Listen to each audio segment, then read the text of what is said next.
மகர லக்னக்காரர்களுக்கு வாசல் எப்படி அமைய வேணும் சார்? இந்த மகர லக்னக்காரர்களுக்கு வந்து வாசல் வந்து பார்த்திங்கன்னா தெற்கு மற்றும் கிழக்கு.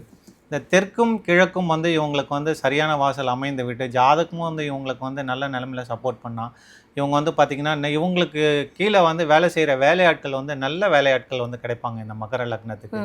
இந்த மகர லக்னத்தில் பயணிக்கிறவங்களுக்கு வந்து பார்த்திங்கன்னா சினிமா துறையில் வந்து நிறைய ஈடுபாடுகள் இருக்கும். இந்த சினிமா துறையில் நிறைய ஈடுபாடுகள் சாதிக்கக்கூடிய அமைப்புகள் எல்லாமே வந்து பார்த்திங்கன்னா இந்த மகர லக்னத்துக்காரங்களுக்கு வந்து நம்ம வந்து சொல்லலாம். உங்களுக்கு மத்திய அரசு தொடர்பான வேலைகள், இந்த மத்திய அரசு தொடர்பான வேலைகள் வந்து மகர லக்னக்காரங்களுக்கு வந்து ஈஸியாகவே நல்லா இருக்கும், நல்ல அமைப்பில் இருக்கும். இப்போ இவங்களுக்கு வந்து இந்த தெற்கும் கிழக்கும் வந்து நல்லா இல்லை, இவங்களுக்கு வந்து பாதிப்பு அடைஞ்சிருக்கு அப்படின்னு வந்து பார்த்திங்கன்னா இவங்களுக்கு இந்த தீக்காயங்கள் இது மாதிரி பிரச்சனைகள், இவங்களுக்கு வந்து உடம்புல வந்து உஷ்ணம் சம்மந்தப்பட்டது, சின்ன சின்ன புண்கள் சம்மந்தப்பட்டது, ஆட்டோமேட்டிக்காக வந்து உடம்புல வந்து உஷ்ணம் சம்மந்தப்பட்ட கொப்பளங்கள் வரும், தீப்புண்கள் வரும், தீக்காயங்கள் ஏற்பட்டு அவ்வளோ சீக்கிரம் வந்து ஆறாத ஒரு தன்மை, இதெல்லாமே வந்து இந்த மகர லக்னக்காரங்களுக்கு வந்து அமையும். இந்த மகர லக்னக்காரங்களுக்கு வந்து பார்த்திங்கன்னா எது சாப்பிட்டாலும் வந்து செரிமானம் ஆகாத வந்து ஒரு தன்மை, எடுத்தெறிஞ்சு பேசுறது, கோவப்படுவது, இதெல்லாமே வந்து ஒரு மகர லக்னக்காரங்களுக்கு வந்து இயற்கையாகவே வந்து இந்த